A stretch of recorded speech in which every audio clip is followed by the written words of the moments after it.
지난해 세조가 묻힌 경기도 남양주시의 광릉이 화제가 된 적이 있습니다. 세계문화유산인 광릉은 지도 앱에서 평점 일정과 함께 욕설 등의 댓글이 많이 달렸다고 하는데요. 많은 대중문화에서 세조는 잔혹한 폭군으로 그려졌고 많은 분이 이 분노를 광릉에 남기면서 일어난 해프닝이었다고 합니다. 그런데 이 영화로 인해 세조를 향한 대중의 분노가 더 커질 수도 있을 것 같은데요. 세조의 조카이자 어린 나이에 비극적인 죽음을 맞은 단종에 관한 영화 왕과 사는 남자가 개봉을 앞두고 있습니다. 왕과 사는 남자는 계우정난으로 권력을 잃고 유배를 간 단종 이홍희의 이야기입니다. 마을의 부흥을 위해 유배지를 자처한 촌장 어몽도는 이홍희를 감시하면서 삶의 의지를 잃은 그에게 점점 마음이 가게 되죠. 영화는 두 사람이 가까워지면서 쌓는 친분과 이홍희가 마을 사람들과 교류하는 과정에서 겪는 소소한 에피소드로 웃음을 전합니다. 동시에 한명회와의 대립을 전개하며 이홍희의 집념과 안타까운 마지막을 담았죠. 역사가 스포이기에 많은 관객은 결말을 알고 관람하게 될 영화입니다. 하지만 스크린에서 단종의 시점을 제대로 담은 영화가 적었고 이 비극적인 왕에게 이입해볼 기회도 적었기에 왕과 사는 남자는 신선하고 또 특별한 작품이었습니다.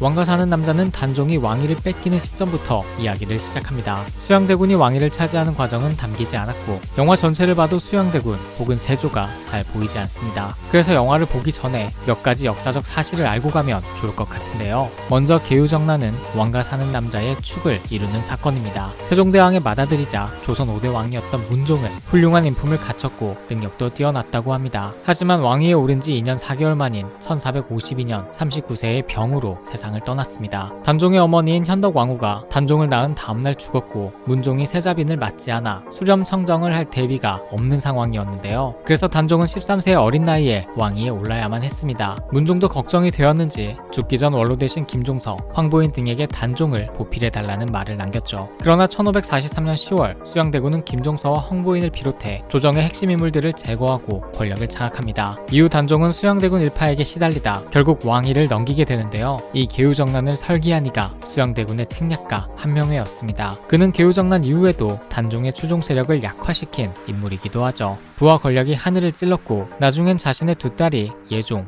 성종과 연을 맺으며 세조와는 사돈관계가 되기도 합니다. 무서울 게 없는 위치에 있던 거죠. 많은 작품에서 한명회는 간사하고 왜소한 인물로 그려져 왔습니다. 후대에 세조가 폭군으로 각인되면서 한명회의 간신 이미지가 강화된 것으로 보이죠. 그런데 한명회에 관한 역사적 기록은 조금 다릅니다. 한명회는 예정보다 일찍 태어나 사지가 완전치 못했지만 장성하면서 체구가 보통 사람의 갑절이나 커졌다고 합니다. 그리고 지모가 남달랐다고 기록돼 있죠. 장항준 감독은 이 기록을 바탕으로 한명회를 기골이 장대하고 신념이 있는 인물로 만들었습니다. 여기에 유지태의 듬직한 체구와 카리스마가 더해져 강렬한 캐릭터가 될 수 있었죠. 유지태는 한명회를 멋있고 매력을 어필할 수 있는 인물로 표현했다고 하는데요. 그러면서도 한명회를 미화하려 하지 않았다고 선을 그었습니다. 왕과 사는 남자가 한명회의 이미지를 강렬하게 가져갔어야만 했던 이유는 하나 더 있는데요. 이번 영화는 수양대군이 등장하지 않고 한명회가 주축 빌런으로서 극의 중심을 잡아야만 했습니다. 때문에 빌런도 매력과 아우라가 필요했고 유지태가 이를 완벽히 소화하며 긴장감을 만들 수 있었죠. 수양대군이 부각되지 않는다는 지점에서 장항준 감독의 의도가 보입니다. 이 시대를 다룰 때 단종은 짧게 언급되며 배경처럼 지나가고는 했습니다. 대신 중심이 되거나 부각되는 인물은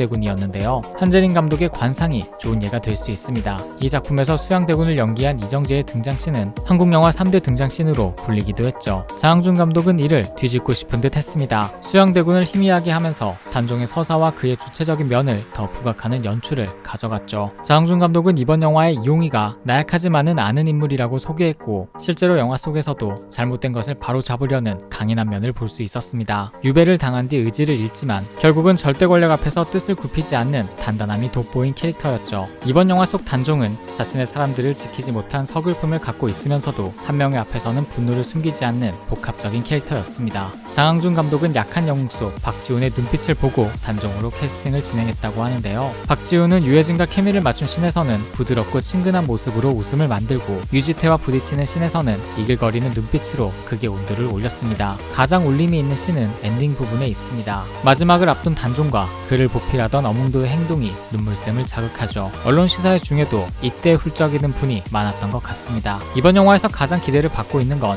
사극 속 유해진의 이미지와 연기일 겁니다. 장항준 감독은 왕가 사는 남자의 어몽도 역을 고민할 때 유해진밖에 안 떠올랐다며 신뢰를 보였습니다. 인간적인 면을 보여주는 연기를 하면서도 깊이 있는 배우라며 유해진을 극찬했죠. 앞서 영화 스틸컷이 공개됐을 때는 조선시대 인물 같은 비주얼이 화제가 되기도 했는데요. 역사책을 찢은 듯한 비주얼로 시대극의 몰입감을 높인 유해진은 능청스러우면서도 정많은 모습으로 웃음을 만들어냅니다. 영화 해적 바다로 간 산적에서의 코믹한 연기를 좋아하셨다면 이번 영화도 재밌게 보실 수 있을 겁니다. 이런 코믹한 연기와 함께 영화 후반부엔 애절함이 묻어나는 연기로 감동을 전하며 왜 자신이 이 영화에 필요했는지 증명해내죠. 왕가 사는 남자는 역사를 새롭게 조명하며 웃음과 감동까지 잡으려 했던 영화입니다. 대중이 좋아할 코드가 많고 박지훈과 유해진의 케미가 관객의 마음을 흔들 수 있어 좋은 반응이 예상되는데요. 설 연휴와 잘 어울리는 톤 앤 매너를 가지고 있어 장항준 감독의 연출작 중 가장 많은 관객을 동원하지 않을까 조심스럽게 예측해봅니다. 여러분은 이 영화 어떻게 보셨나요?